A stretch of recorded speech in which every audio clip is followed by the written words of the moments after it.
Thanks so much and welcome to Tyromper's No Limit podcast. Today, I am very fired up. You guys know I'm always fired up, but this is one that I've been looking forward to for a long time. I love this man so much. This is one of my favorite dudes in the world. A man that was formerly overweight, depressed, suffered from anxiety, drinking a lot. With one committed decision, changed his entire life. This is a man that's now a leader, inspiring me and other men countlessly across the whole world.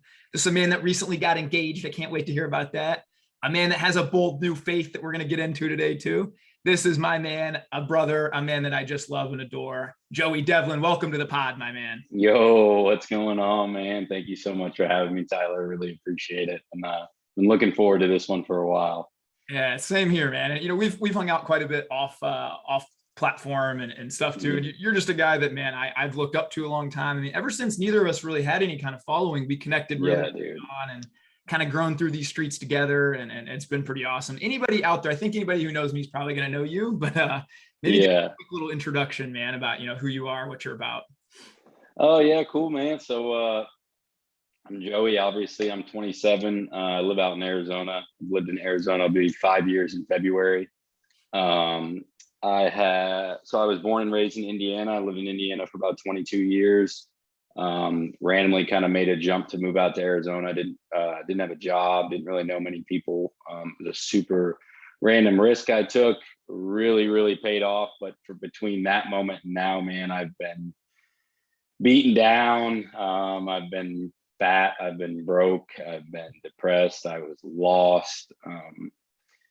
Been to jail, been to the hospital. Like, I mean, it's been one hell of a ride. And I know we'll dive deeper into it, but now, man, I made a lot of changes in my life, and I came to a point where, I was just super inspired to see the change I made in my life. And I just wanted to share it with people. I wanted people to know that it was possible to, it's not, you're never too far gone. It's not too far out of reach. And you're really, like we always say, man, one committed decision away from changing everything. And so that's really what I want to just help people out and help people grow and realize, their true best self. Man, I love that, dude. I love the mission behind you. I've loved it since day one. I mean, we interacted a lot. And then I remember the first time you tweeted out your picture of what you looked like a couple of years before. And I was like, no way, man, this guy's photoshopping this. This can't be a real thing, man. But can you kind of talk a little bit about your life before, what that was like, the party lifestyle, the anxiety a lot that you suffered with? And then I love how that one committed decision that, what was your bottom point where you kind of turned it all around?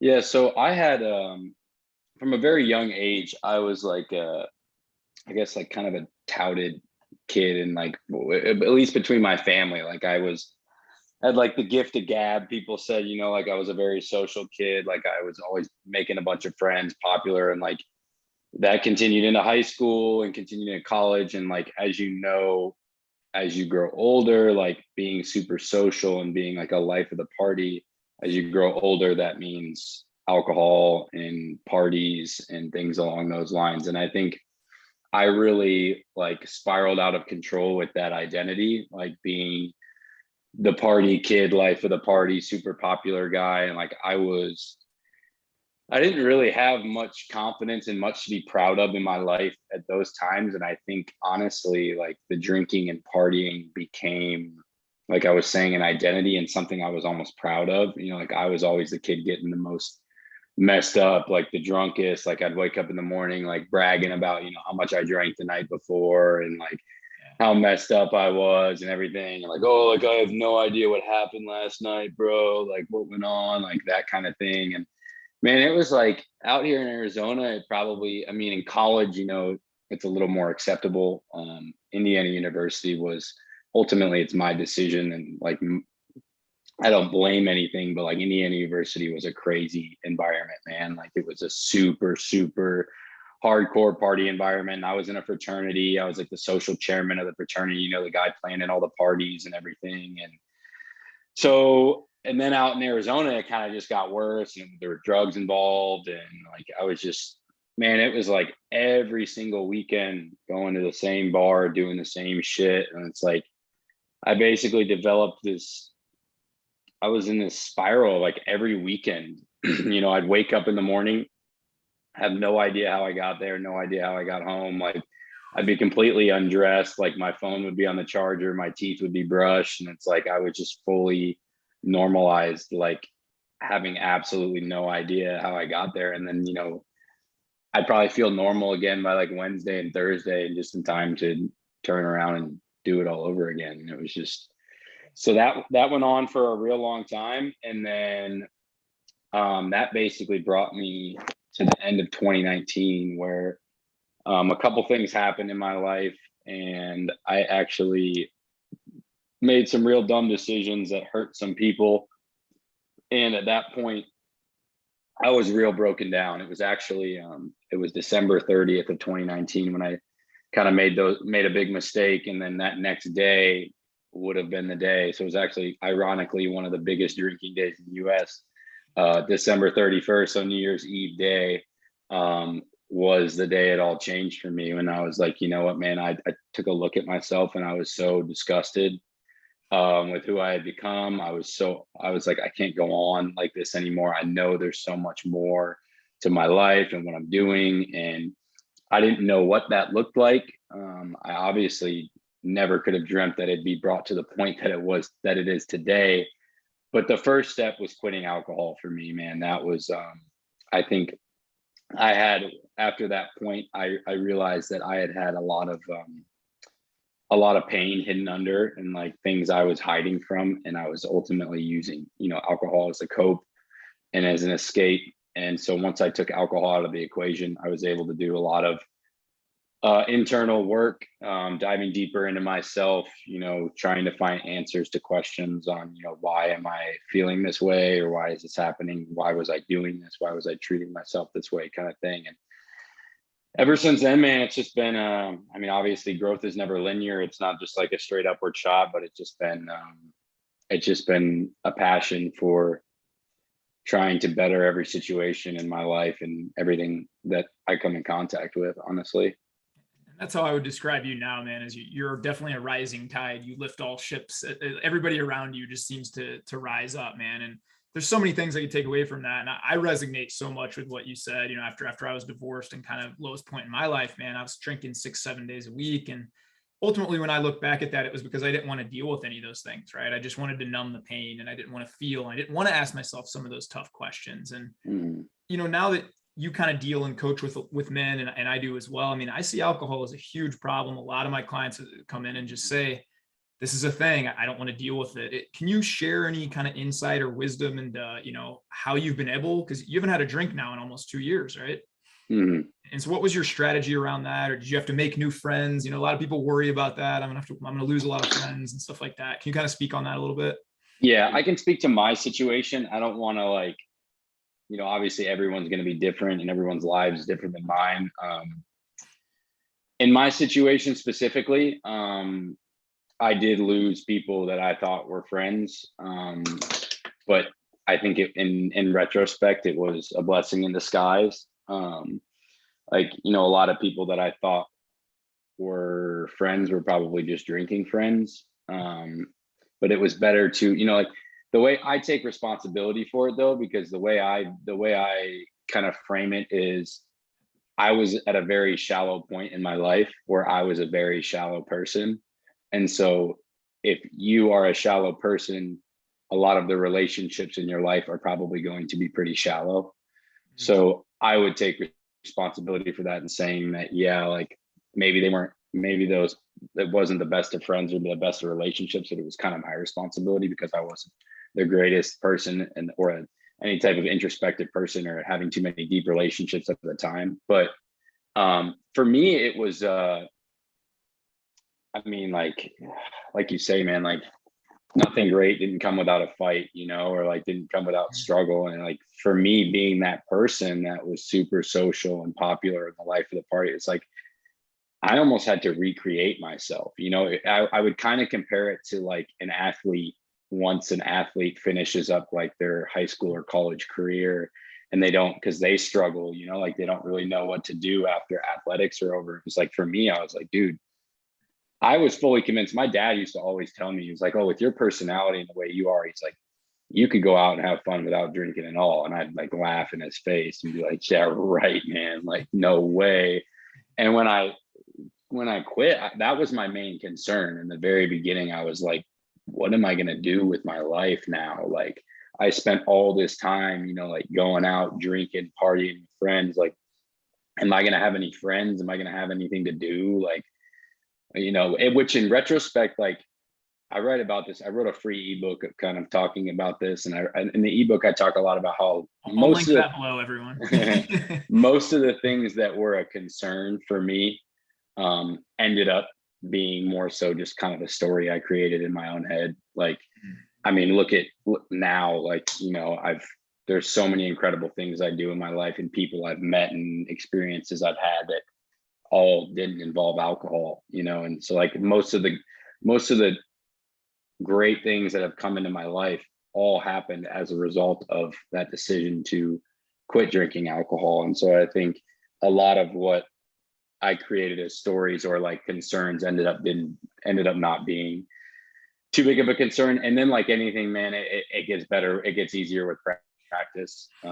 Like obviously my first wedding and stuff that I went to, I was super uncomfortable and awkward. But it just gets easier the more you do it.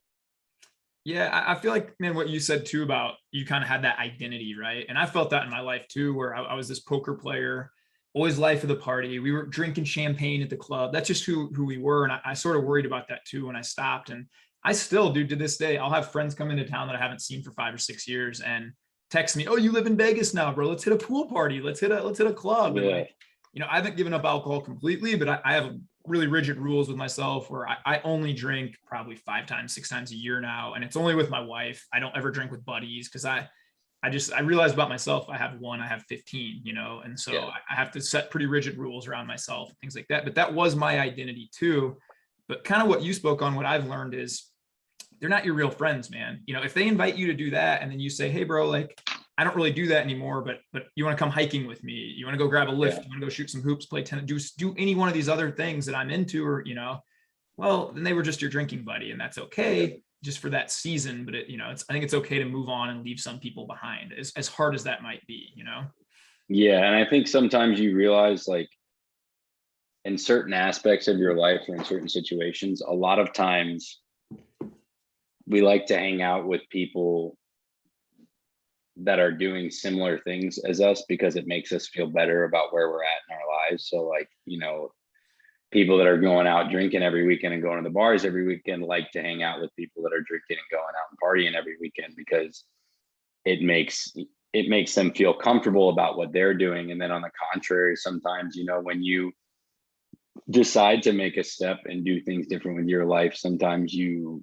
come off a little bit threatening to people because you're doing things that are outside of your comfort zone, their comfort zone, and it kind of just sets people off in a different way, That's a good point. They project a lot of their stuff onto you. And again, I don't think this means like that nobody can drink and we're condemning everybody ever drink. Like, you have to find your own path and your own journey, right? And that looks different. Like for you, it's, hey, at this season in your life, you're not drinking at all. For me, it's 5 or 6 times a year. For somebody else, it might be, hey, just once a week, I'm going to go out with buddies. I'm going to cut back from 6 times a week. Whatever that looks like, you got to find your own path. But as you've kind of moved out, because it's funny to me, man, 7, 8 months ago, we were both corporate men, wearing the shirt and tie every day. Now we're here shirtless, having a pod in the middle of the day, getting to porn and coach men. How's that journey been, man? I know, you've had so many changes and I want to get into a couple more of them, but can we talk about that one first, the transition out of corporate? Oh yeah. So it's been great, man. Obviously, like I feel as a lot of people on Twitter will like obviously glorify, like not working in the corporate world or especially not going to college or whatever the hills that all these people, all the guys on Twitter will die on. But I mean, I've been trying to keep it real with people and let people know, like, obviously, first off, like it's incredible and it's a blessing beyond belief. Like I can't explain, really, it's hard to put into words what it's like to like be doing something like this and just not have like an overwhelming cloud over your head that's like, oh man, like I gotta get this deadline thing in by the deadline, or I gotta submit this, or I gotta blah blah whatever it is. And so like I remember the first week after it happened, after I was done, and I was walking in the park by my house, and like normally I walk most mornings, but I got to be back by like before 8 a.m. like because I got start my work day. And now it's like the first day I was out there, and I was like, dude, like I can stay out here for as long as I want. Like this is amazing. Like I mean, yesterday, dude, I was literally on the phone for like 3 hours walking around my neighborhood, like That's awesome. shirtless in the sun, enjoying it. But what I was saying earlier was I like to keep it real with people too, dude, and know that like, yes, like it's incredible, but like it's also a leap of faith, man. It's also like, there's a way we've been programmed in the past where, like, for example, this last month was the most expensive month in my entire life on earth. Like I moved into a new house, we're renovating a new house, I bought an engagement ring, I bought a truck, I bought a laptop. Like it's all been never ending, and like it's been the most expensive. And it's also the time where like that cushy, comfortable, secure paycheck that I knew was coming in every week is no longer coming in. So it's like, yeah, in the past when I had an expensive month, to be like, oh, no worries, I got a paycheck coming in on Friday, but like that's not how it works. I mean, granted, like in a few days maybe I can make a few $1,000s or something, and it's like not it's just a different way that I've been programmed for the time that I've been in the corporate world. So definitely, like I like to keep it real with people in that sense. And like, yes, it's amazing, but like it's also sometimes, it's not always going to be up here. There's definitely different stressors and different things that go into it that you didn't have before. Yeah, every unique situation provides challenges, man. I remember being a pro poker player. I remember one time I was playing at a table with a guy who's a professional golfer, and he was like on the cusp. So he was making all the big tournaments, but he wasn't like, Tiger Woods level. He was, a low tier pro. And all of us guys playing with him were like, bro, you have the greatest job in the world. You're getting paid, $500,000 a year to travel around and golf everywhere. And what a life. And he looked at us, and I'll never forget this, man. I was like 23 or 24, and he looks and he goes, I effing hate golf. We were like, what? And he goes, man, do you know what I did yesterday? And we were like, what? He goes, I spent 8 hours of my day working on my swing, watching film of my swing with my swing coach. And he goes, dude, anything can become a job, and like, that's kind of opening to me. Like, no matter what you do, there's always going to be different challenges and different stressors. And I love the fact that I get to be self-employed, do what I want to do, have a chat with you here today, man, and things like this. But there also, people don't see, dude, there's nights at 9:30 at night, man. I'm still grinding. I'm still working because I got things that are doing that, like there's definitely stresses and challenges behind it, man. So talk about moving into the new house, man. Congratulations. How's that going? Man? I've been watching all the videos. Man. It's been fun. Thanks, dude. It's been about a month now, I think, like maybe a month on yesterday, I think. It was dude, it was so funny. We thought like everything was going to be so smooth and take like such little time, and it was like, oh, no big deal, we're just gonna, because the place that I was renting, so Kelly and I weren't living together there. The place I was renting is literally like less than a mile down the road. So it's like, oh, it's gonna be like a few trips back and forth, we'll be good. And then we were planning on changing the carpet because the carpet was just nasty. Like the original owner had tenants in there, and I don't know the last time it had been changed, whatever. We're like, we're going to put new carpet in. And so we ripped all the carpet out. And then when we ripped the carpet out, somebody on Twitter was like, I don't know, whoever that was, if you're listening to this, thank you, was like, yo, you should paint while you have the carpet ripped out and no furniture in there, because like it's the most ideal time to paint. You don't have to move any furniture. So it's like, okay. So then we painted. My friend Jack, thankfully, is real handy and good with a lot of that stuff and helped like prep for the painting. And him and I started one night, knocked all the painting out, 4 bedrooms and like 5 or 6 hours one night. Then the carpet kept getting delayed. It was a disaster, man. So Kelly and I were actually sleeping on literally plywood. Like we put our mattress down on plywood for like 4 nights. We were sleeping, and I could tell she had almost had enough of it by one point, and I was just like, hey, we got to be grateful we have a house that we own, a roof over our heads. Obviously this is not ideal.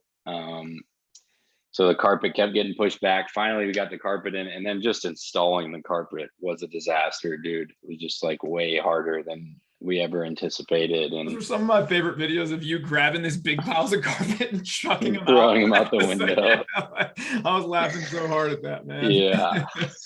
So, man, we finally finished the carpet, and then we have like what we need right now. I mean, I didn't own any furniture because I had lived in a fully furnished place for the whole time I lived in Arizona. So we have to furnish the whole place. Oh, And Goodwill and Facebook yeah, Marketplace. Our yeah, whole yeah. home, man. We live in a very Yeah, nice home in a very nice neighborhood. yeah, None of our stuff is new, man. Especially yeah. if you guys are going to want to have kids at some point. You're Yeah, going to get it all wrecked anyway. yeah. The only thing we got new was the bed. Nice. But we still have a lot of stuff we need, but Kelly's doing her thing, making the house a home, decorated and stuff. Because I mean, I have like not an ounce of that in my blood. So when me and Annie were doing that too, when we bought our home here, and moving is stressful, man. It's one of the most stressful things you can do. But as you do that as a couple, I feel like it makes you stronger. It makes you communicate better. You do realize you have all these little things to be grateful for. But I remember telling Annie when she would ask me these things like, do you want this color or this? And I would just look at her and be like, my happiness will depend 0% on what color. I will never care in life. You know, like there's just little things too, like that are just, you understand, are like not worth it, or like it's just like there was like a wall and I was like, should we keep that wall the same color or paint it? And Kelly's like, I like the way it looked to keep it the same way, and she's like, I want to paint it. And I was like, okay, cool, I'll paint it then. Like she's gonna win all those right away, man. Yeah, I was like, I don't care. I literally could have like a bed in the corner of the room with like nothing on the walls and just sleep, and I'd be happy.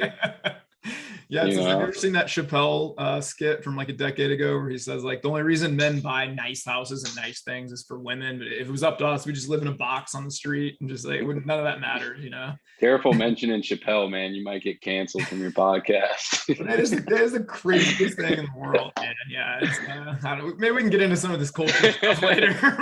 that's literally like the craziest thing. I did want to though, before I forget, man, I want to congratulate you. I love your fiance Kelly, man. She's awesome. Yeah. You too, man. Like just meeting you guys in person that day. That was one of the best like days of my life, by the way, man. We need another one of those. We do, man. We really do.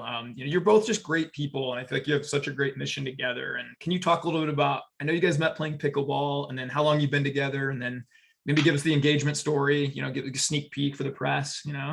Yeah. So Kelly and I, we met on pickleball court. It was very interesting. Like, you want to talk about God or like divine timing, you know, like it was.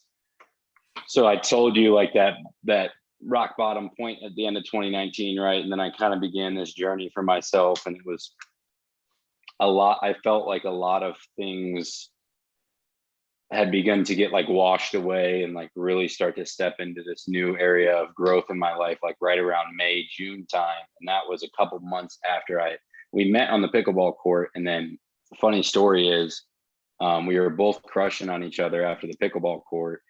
And I don't have Instagram. I only have Twitter. And so we didn't get each other's phone numbers. And so we had no way of finding each other. And then I guess a couple months down the road, once I finally got her phone number from a friend. We found out that we were both trying to find each other online and both trying to creep each other, and which is a really funny story. Like we both crushed on each other big time and couldn't find each other. And she was like, does he even exist? Like, where is he? Like, and so that was, we got coffee in the middle of June of last year. And man, it was like in that point in my life, like I mentioned, you know, I kind of started this journey, and I was really, one thing that I had kind of stopped in my life was like chasing after women.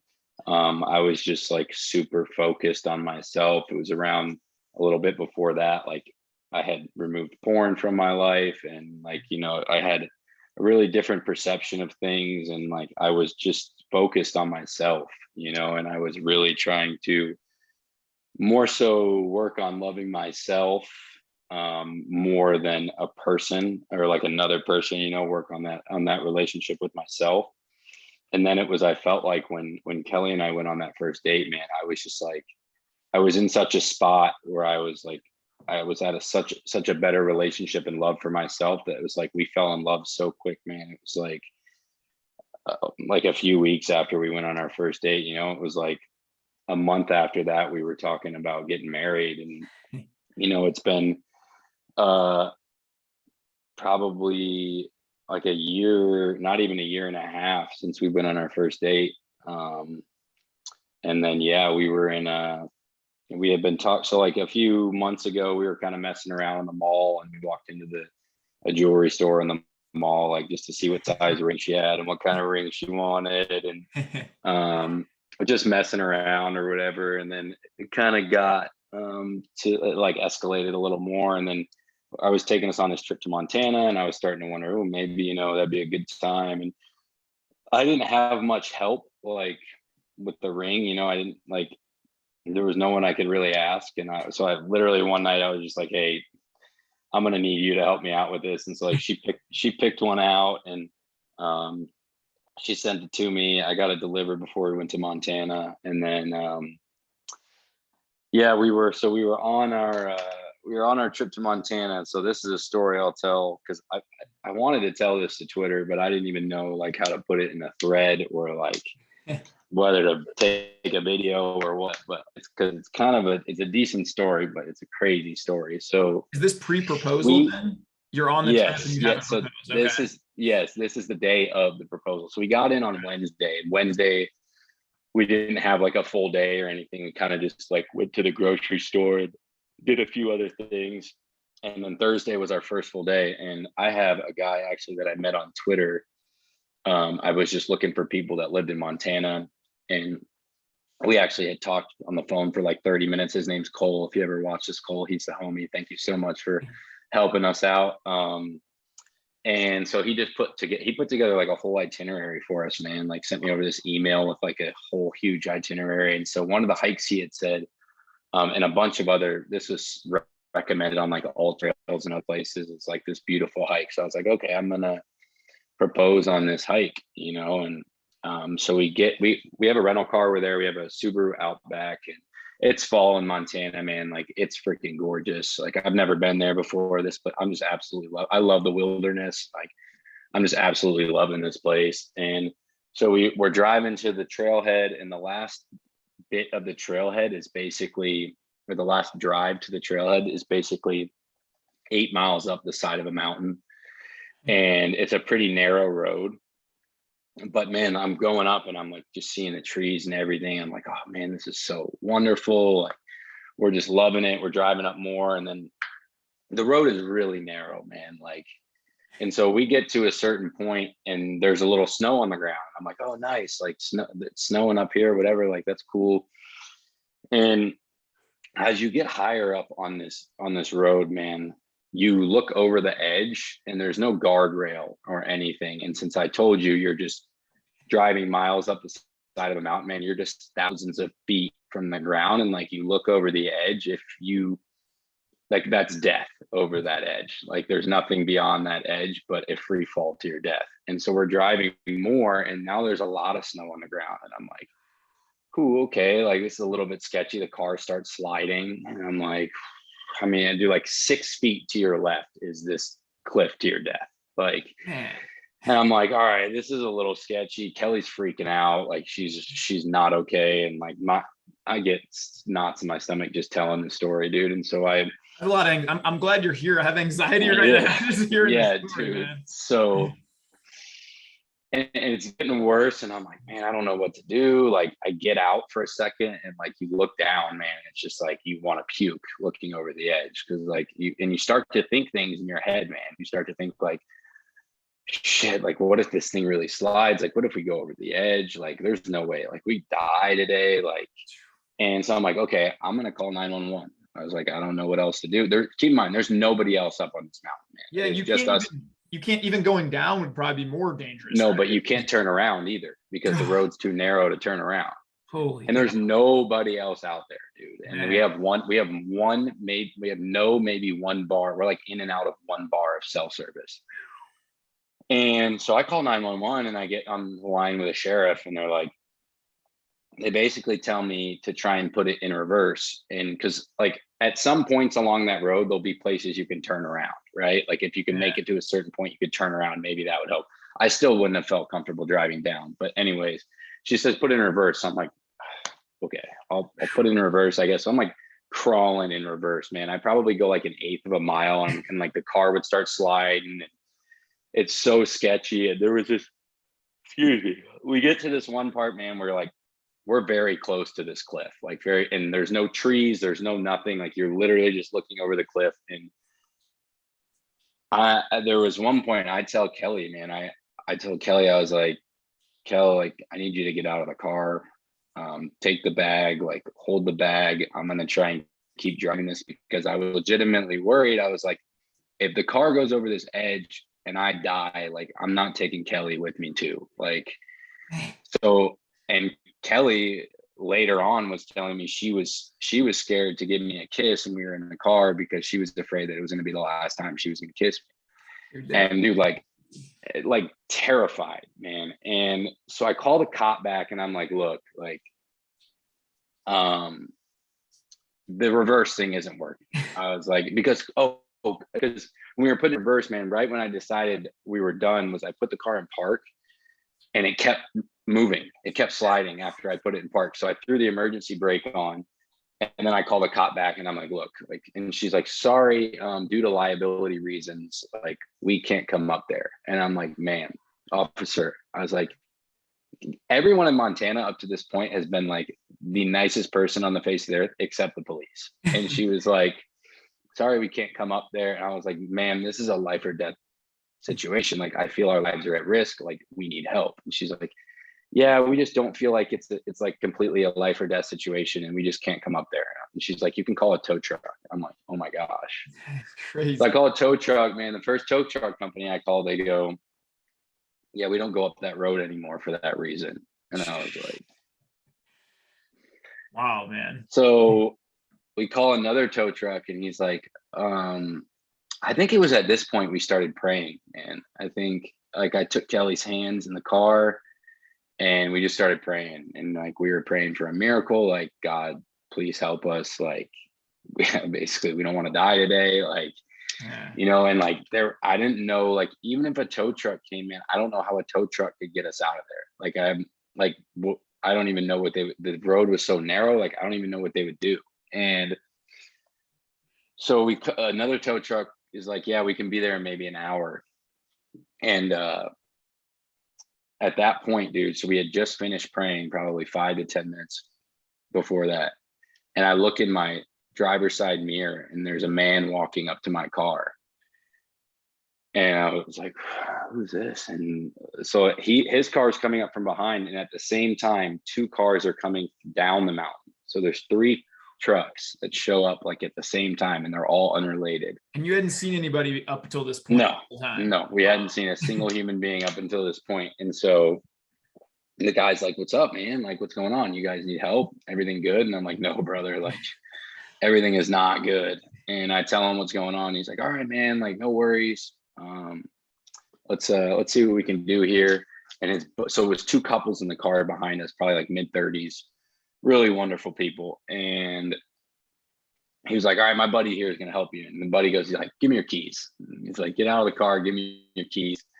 And these people are obviously much more experienced driving in the snow. They live in Montana, so, like, right? Yeah. And so we give them the keys, we get in the car with the other couples.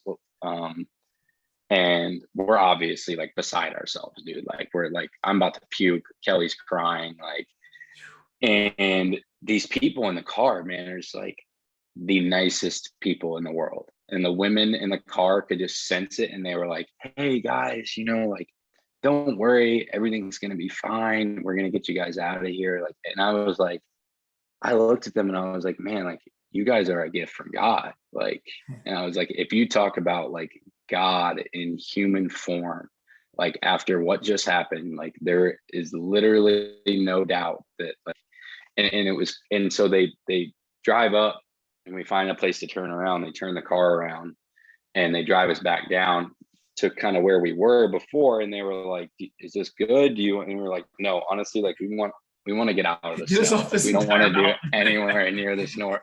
So dude, they drove us like probably 5-6 miles down, and dropped us off when we got to the like pavement, and dropped us off there. And man, Kelly, we got back in the car like on the pavement, and Kelly just like completely freaking lost it, like was just bawling her eyes out. And it was super cool because it, like Kelly and I are kind of in the same spot on this journey, like with our faith. And Kelly, I remember at one point on the trip, she was saying like, man, like if I needed anything like to prove it to me, like that was it, like that was so real. Like there was literally no other way we could have gotten out of there than those people being sent to us. And so it was just, I mean, it was unbelievable, man. And that's all along. I'm like, after that happened, I'm ready to bag it. I'm like, I'm not asking her Get to me back to Arizona. So like, get me back to the sun. Yeah. And so before we left those people, they mentioned this hike to us, and they were like, yeah, there's going to be no snow there. It's beautiful. Like, or you don't have to drive through any snow. Like, you're good. And so we go there, man. And we hiked up, and it ended up being a beautiful view. So I was just like, I'm going to do this right here after everything that's happened today. And so I got down, asked her to marry me, and we got engaged right there at those pictures that we put up. And so it was just, it was one hell of a story to get to that point, because I mean, dude, I've never, ever in my life, like, felt like there was that good of a chance I was going to die. Man, that is some scary, scary stuff, man. I feel like what an answer to prayer. I always say there's no coincidences. There's only God. And man, that's yep. That I'm getting chills just like even thinking about that, man. When you're stuck and you're miles and miles up, and there seems like no hope. You haven't seen anyone all day, and then boom, a few people just show up magically. Yeah. That's some powerful stuff, man. My sister and brother-in-law were in I think South Carolina. They vacationed. They bought a home there a few years ago, and their son got too deep in the ocean, and the tide carried him out, and they couldn't get back. And my brother-in-law ran out and was literally holding him up and throwing him as the waves were crashing in. My brother-in-law said he was sure they were going to die. And my sister was just on the shore praying and praying and praying. All of a sudden, some dude swims out there and pulls him in. And then before they could even say thank you, this dude was gone and off the beach. They never saw him again. Nobody else could, like, they don't know where this guy came from. Then he just left. And like, sister and brother are like, holy cow, like that was a miracle. That was crazy, and it sounds like this is very similar to where there's no hope, man. And then all of a sudden there's that, that's incredible. Yeah. And it was so weird that there were 2 other trucks that came down. It's like all these people were combining together to help us, and like 3 cars at the same time after not seeing anyone for over like an hour and a half. It was crazy. Man, yeah, that's pretty powerful. I have to say, man, that was one of my favorite days of the year, hanging out with you this year in person, you and Kelly and Mackenzie and Joel. And then another one of my favorite days is when I saw you propose. That was pretty awesome. But maybe my favorite day this year, Joey, was when I was out on a walk with my boys. This was several months ago, and I get a text from you, and it says, "Hey, bro, can I just call you for a quick minute? You have a minute?" I was like, "Yeah, of course, man." So you chat. Do you remember what you told me that day? I think kind of I told you I had been seeing some signs from God, or something along those lines, and I had been going to a church. We had found a church that we liked, or something along those lines, I think. Yeah, bro. I literally, we talked for 5 or 10 minutes. I think I came in, gave my wife a big hug. Joey and Kelly, I love them so much. They're talking about Jesus. They're all this stuff. I think I called my mom and dad later that night and told them, you've got a lot of people praying for you, my man. Because when we met in real life and even before on Twitter, I know you're a powerful guy. You command a lot of presence. A lot of men learn from you, look up to you, myself included. And nobody ever pushed faith on you. You have to find it yourself, and yours will never look like mine. Mine will never look like yours, but just exploring something kind of bigger than yourself, Mm-hmm. Can you kind of talk about that journey a little bit and where you're at in that journey? Yeah. So, obviously, like in the last year and a half, 2 years, like I've been working a lot on like developing a spirituality and like talking about what that looks for myself. And it's funny because there's so many times and like leading up to this point, before this point, where I was talking about you know, like the universe had blessed me in so many ways. And, you know, like it's just the universe works in strange ways, talking about the universe. And, you know, it was like, is it really the universe or is it God, you know? And like, I started to think a lot about that stuff. And obviously, you know, you think about like no coincidences. Like there's been a lot of people in my life. Some of them, you know, some of them you don't. I've got a really good friend out here in Arizona who I'm actually standing in his wedding in December. He has a very strong faith and he's not the type to push it on people. You know, he's very, I don't know. I've always respected the way he is with it. And now, you know, we kind of started doing a little Bible study together, like back a few months ago my interest was kind of sparked. But man, it's interesting to look back even further on it, because I think my experience with God was kind of, I mean, ironically, it was kind of polluted by the church. As a child growing up, I was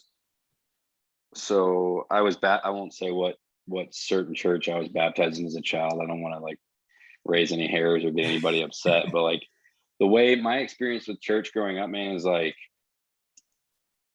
it was a very like old guy in a robe, you know, like reading from like reading scripture, like just very boring, like everybody's singing the hymns and like everybody's super dressed up, and kind of felt like there was a lot of judgment going on in church, like between people that were there. And I was always forced to go to church and I didn't want to, and forced through the whole Sunday school thing and all that. And so I think like once I finally had the decision, like my parents left it up to me to go to church or whatever, I was like, screw that, dude. Like I'm not going to church. I even went to a Catholic high school, and like I couldn't tell you much about it, you know, like I was super just like disconnected from all that. And I think it was just a lot of like the way I was raised on it is kind of just led me away from it. And it kind of even like led me in the opposite direction, where like I almost had a distaste for it. And I would say like now at this point in my life is really like the first time ever that I've like actually begun to explore faith. And I think, you know, like and to go on the church thing, like Kelly actually had been to this church a handful of times, and she actually started getting us to go to this church. And man, it's like very, very different. You know, it's like the pastor is like a 45-year-old dude who wears like flannel shirts and Jordans and jeans, and like he's not always politically correct, and like he's a homie, you know. And so it's a very, very, and the worship band is just incredible. Like the worship before the service is just unreal. Like the band's so good. And that's just been like a totally different eye-opening experience for me, because like it just feels way, way, way different than it did in the past. And so that's been a big help. And I also think like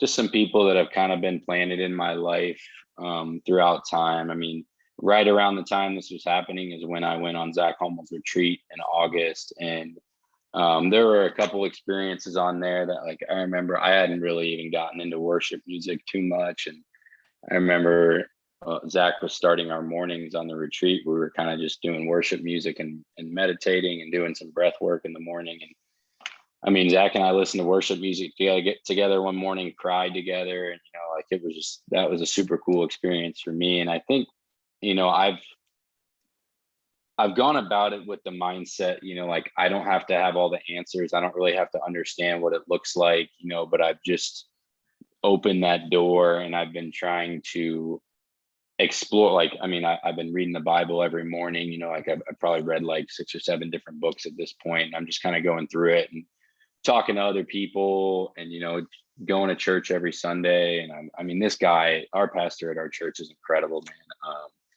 He really, really preaches some powerful stuff. And so listening to his messages and just kind of developing my own journey with it. And like I said, not having to feel like it needs to look a certain way, or it needs to be like, or being controlling over it. So I've just been kind of keeping an open mind with everything. And like you said, man, I mean, since that time, I've just been like, there's been so many things in my life that have happened that have just been like no mistake, you know, like I've quit my job. Like my business is doing very well. Like I got engaged. Like I just, it's been kind of like a never ending slew of things that have just been incredible since that point. So yeah.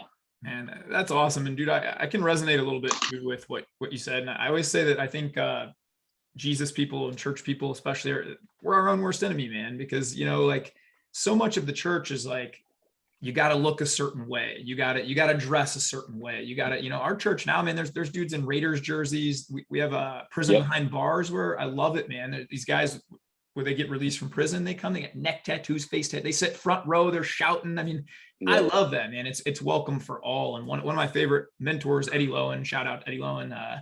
He's the lead preacher at Westside Christian Church. I remember him having a sermon one time telling the church, somebody brought a joint to him and said, "Oh, we don't need these kind of people in church." And he gave a whole sermon and he's like, "Yes, we do. We want everyone in church." I don't want people here who have never, maybe you smoke pot, maybe you drink. Everybody's sinned, everybody's broken. It's find your own journey, and I don't know, man. I'd challenge everybody to just find your own path, discover your own path, and I don't know. You got to block out some of that noise from the judgmental people. Like they're going to use their Bibles to judge when they really should be looking internal, and that's cool though, man. I'm so happy for you. You're discovering that and finding that. And that's a pretty powerful thing, man.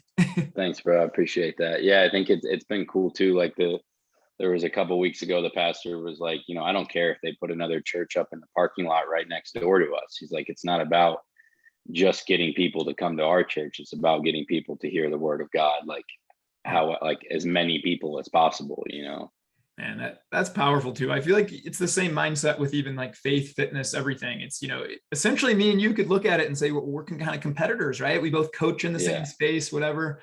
Dude, you just sent a guy over to me that you're like, oh, I think he'd be a better fit for Tyler. He's got a bunch of kids, whatever it is. And I do the same for you. And it's like, I think when you have a bigger purpose than yourself, hey man, like I would actually love it if no men ever needed us anymore. If in 10 years, everybody's an on fire dad, in great shape, we've, all these things, that would be amazing, like that would be wonderful. And so, I kind of love that mindset, the abundance mindset, so to speak. Exactly. Yeah.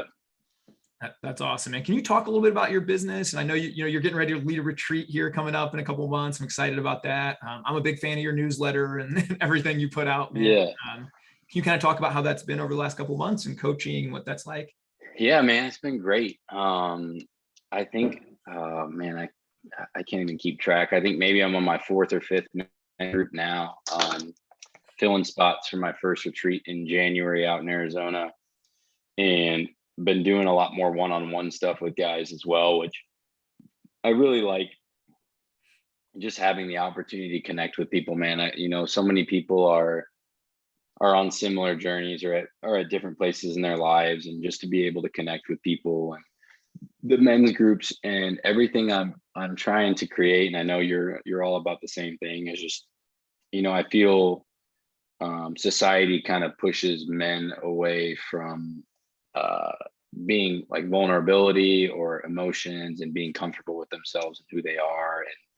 And we're often taught to, like, we need to be strong, and we need to bear all the weight of everything. But really, like, I think strong is being able to face the things that you don't want to face, and being able to brave the storm, and being comfortable with your emotions, and being able to sit with that stuff, And so I'm just really, really trying to create an environment where people feel safe, like, shit, we can talk about, lifting weights and eating steak or stuff that guys do. And like, that's like literally my men's group calls sometimes, like we'll talk about lifting and nutrition or whatever. And then the last half, we might end up talking about, like how we handle our emotions when anger or different things comes into our lives. So that's, I'm just trying to break down that stigma and normalize an environment where stuff like that is safe, and we all can grow and be ourselves and not have to try and be somebody else, Yeah, that's the most powerful thing I think I've realized over the last few years on my self-improvement journey too, is just being authentic and being open and vulnerable and having these sort of discussions with other guys.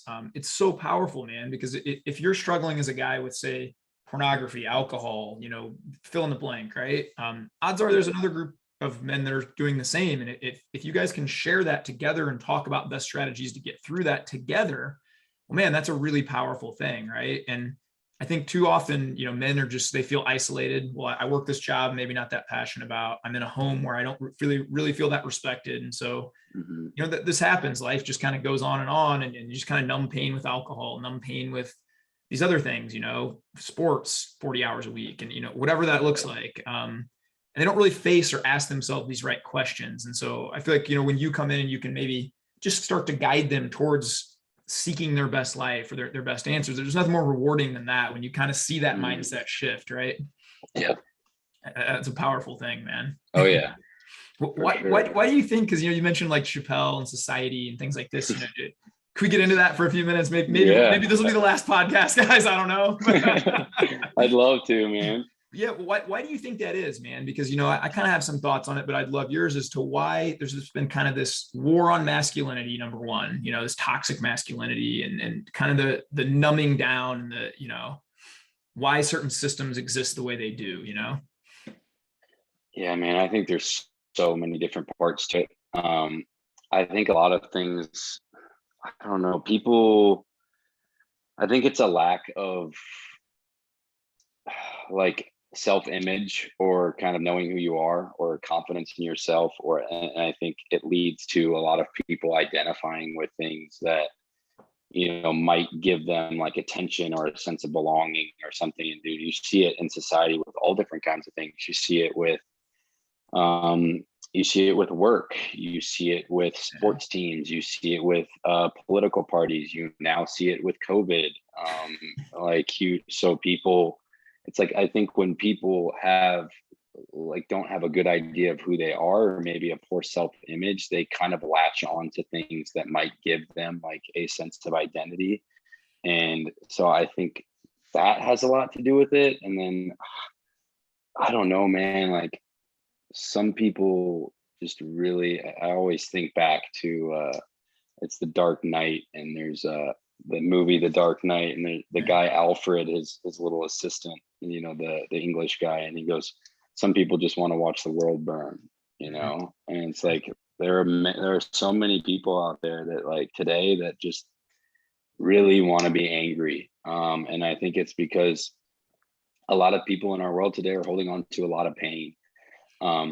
And it's hard sometimes. I'm kind of going out in the left field, I think, but like it's hard sometimes to like, I try and always come from a place of empathy, because you do think about like, if a person reacts like that and a person is behaving like that and that's what they're doing, they are hurt, like there's no way that a perfectly healthy, happy, loving individual would react that way or talk to someone like that or treat someone like that. It's like they have something going on and they're hurt and they're carrying a lot of pain. So you try and observe that and come at a place of empathy and compassion. But yeah, I mean, it's deep rooted in our society, man. It's bad. And I think, people talk about the pendulum swinging. And I think right now we're probably on one side that's ready to swing to the other. I don't know when that's going to happen, but yeah, man, we keep unlocking one at a time, and we hope very soon. That's the thing. And yeah, I think hurt people, right? Like you hear that a lot, and I agree with that, man. I received I haven't told anybody it really is yet, but like a 4-page letter from somebody I went to high school with like a week ago that literally was 40 bullet points of everything they hate about me. And I was just like looking at like they mailed it anonymously, obviously, and I'm like, man, like my first thought was like, this is so sad, like they quoted things I said off Instagram, my newsletter, Twitter, my ebooks. They follow all these things and they hate me. And I'm like, just click unfollow, but I just felt like a lot of sadness, man. And I'm like, it sucks. Like somebody's going to wake up every day and seek out these things that they hate just to be angry. I'm like, there's a better way to live, I'm kind of honored that we get to help people and show people that better way, and it is powerful when you kind of unlock one at a time and you see them, man, and then they get addicted to winning and they get addicted, and it's a better way to live, Yeah, man, it has been nice, this whole kind of circle too. I think I talk to so many people on the phone that's just always mentioning us in the same conversation, like me, you, Zach, whoever. And it's cool, man, because you were talking about the beginning of the show when you and I connected back on Twitter a while ago, but I remember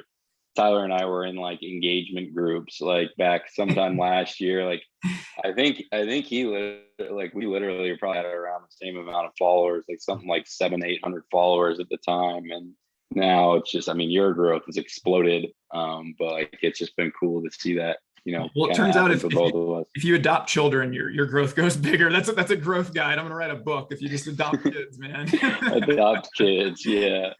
Congratulations on that too, man. I just saw that post Oh, not too thank you, long man. ago. That's like two in the same month now. They're both adopted, so that's just incredible, man. I love what you're doing. It's Oh, just bro, you want to talk about miracles and God moving? I mean, my wife wanted to foster and adopt, and we've united 5 kids back with their parents now. But I prayed so hard when I finally said yes. I said no for a long time, and then said yes, and just prayed for one son. And I feel like God's like, nah, man, I'm gonna bless you even more. You get 2.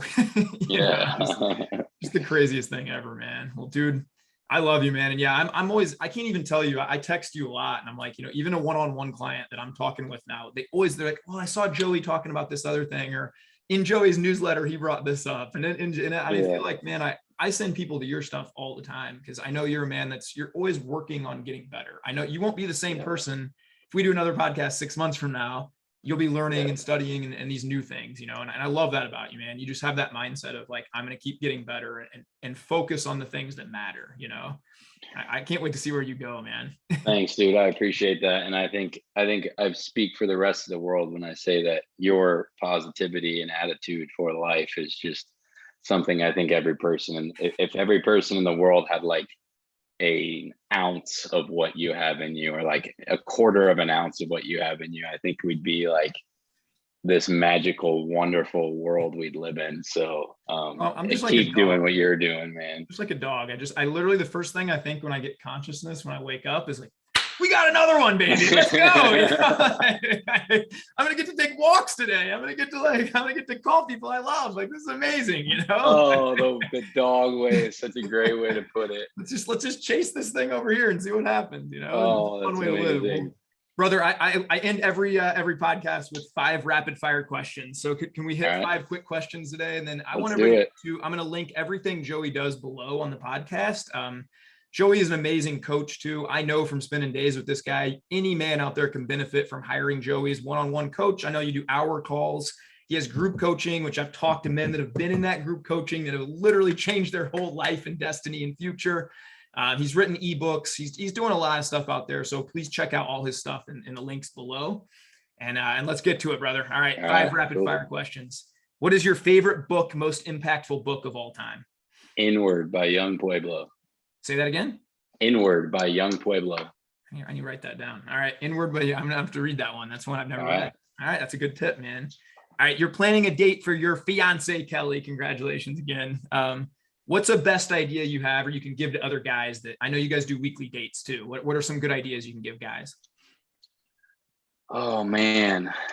Well, obviously just a dinner date is easy. But I think the best advice around dates, maybe not specific ideas itself, but is planning it and taking initiative on it and doing it yourself. Like I think I might even have to put out a tweet about this after we get off this podcast, but it's always like, I used to do the same thing. I'd be like, oh, like where you want to go to eat, like what time you want to go, like where you, blah, blah, blah. It's just like, no, like pick the restaurant, call the restaurant, make a reservation, turn around, tell her where you're eating, what time, what she should wear. If you don't get it, pick her up, and she'll always appreciate you taking the initiative to plan everything. And so that's the best advice I could give on the dates for sure.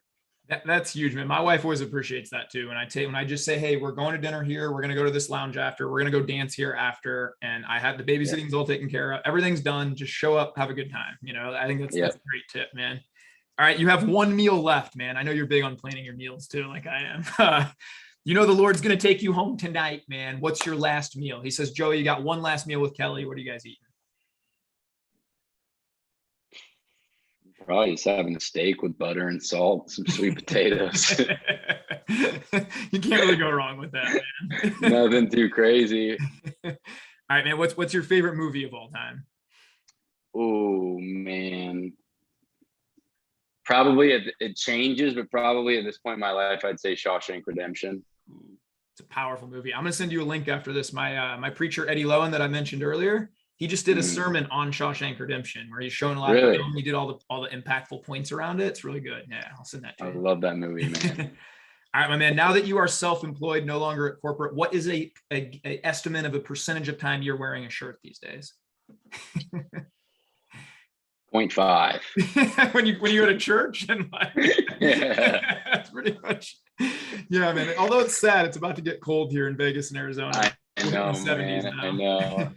I actually kind of gotta wear it in the morning when I go on my walks and stuff. It's a little chilly. I'm getting sad about that too, man. It hurts. I Man, do you have any last things you'd like to say to maybe encourage anybody out there listening? Maybe they're a spot where they're stuck, or you give them one piece of advice before we sign off here.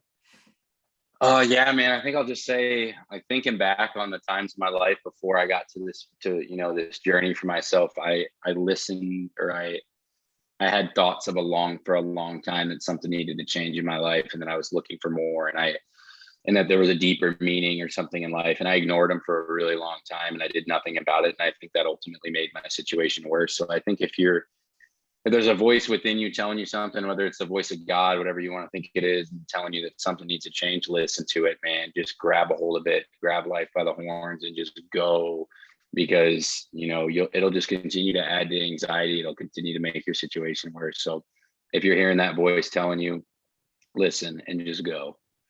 I love that, man. And one thing you said earlier that I want to reach back to before we sign off is you don't have to have all the answers either. For anybody out there, I can't be a Christian unless I get it all together. Well, I can't I can't join a fitness group until I get in really great shape. No, just put one foot in front of the other. Yeah. Start to go. You don't have to have a perfect plan. You don't have to wait for the perfect time, which isn't going to exist. Just start, just make your decision and put one foot in front of the other, man. 100%. Well, I love you so much, brother. I'm honored to know you, honored to call you my brother and friend, and congratulations, continued blessings to you and Kelly. I wish nothing but the best for you guys, man. And I'm gonna come see you here soon.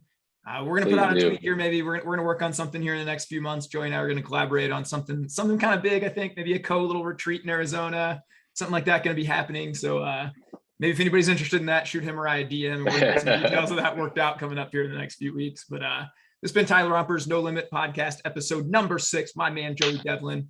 Thank you, Joey, for blessing us all, my man. I love you too.